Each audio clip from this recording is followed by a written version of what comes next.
Hay, kababalaghan. Sana mapas po ito and please hide my identity. This is so 100% true, okay lang kung di nyo papaniwalaan. Itago nyo na lang ako sa pangalang Jen, nakatira ako sa Binyansagang Bataan of the West. Starting point of the saddest and unlawful death march, o alam nyo na.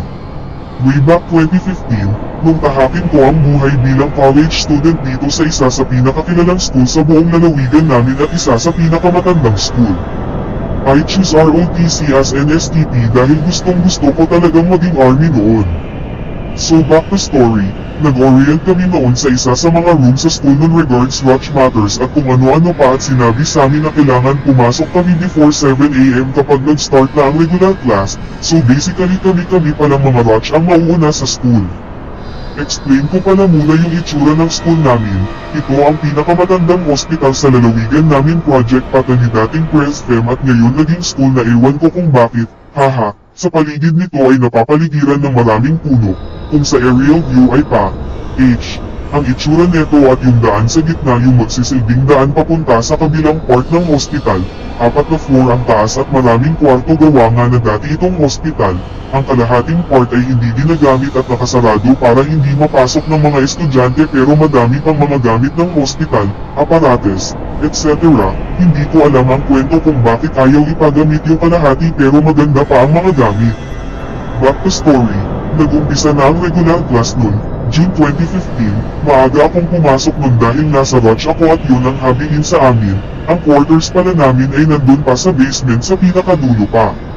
-6 is the 30 ng umaga nung pumasok ako nun, masyado pang maaga at ang tao pa lang nun sa school ay yung utility namin at gwardya, so basically 3 lang kami nun. Bumaba na ko nun sa basement nang mapansin kong madilim pala dun first time kong bumaba nun sa basement ng school at hindi rin kami nag-meeting dun sa quarters nung nag-orient kami as watch.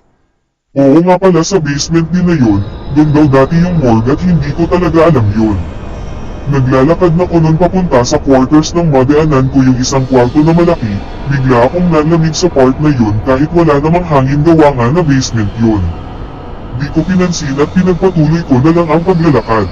10 metro na lang ang layo ko nun sa quarters ng makarinig ako ng boses na nagtatawanan, nag-iiyakan, babae-lalaki, sabay-sabay na boses, para akong binuhusan ng tubig nun dahil ako lang ang mag-isa dun, at nakita ko naman na wala pang tao sa quarters namin at sarado pa ito.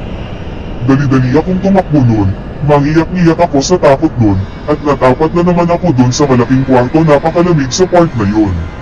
Muntik pa ko madapa sa takot nun dahil medyo malayo din kung nasan yung hagdan papunta sa first floor.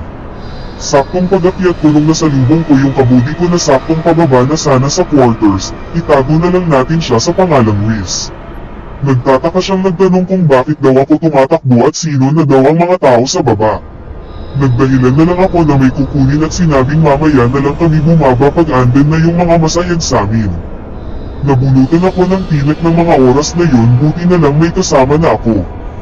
Hinintay na lang namin yung iba namin kasamahan para sabay-sabay na pumunta sa quarters. Hindi ko kinwento sa kanila tong nangyari sa akin at nilihim ko ta hanggang ngayon. Sa tagal ng pagsasama namin ng mga kabudi ko totoo nga may kakaiba sa basement kwento ng mga ahensya sa amin.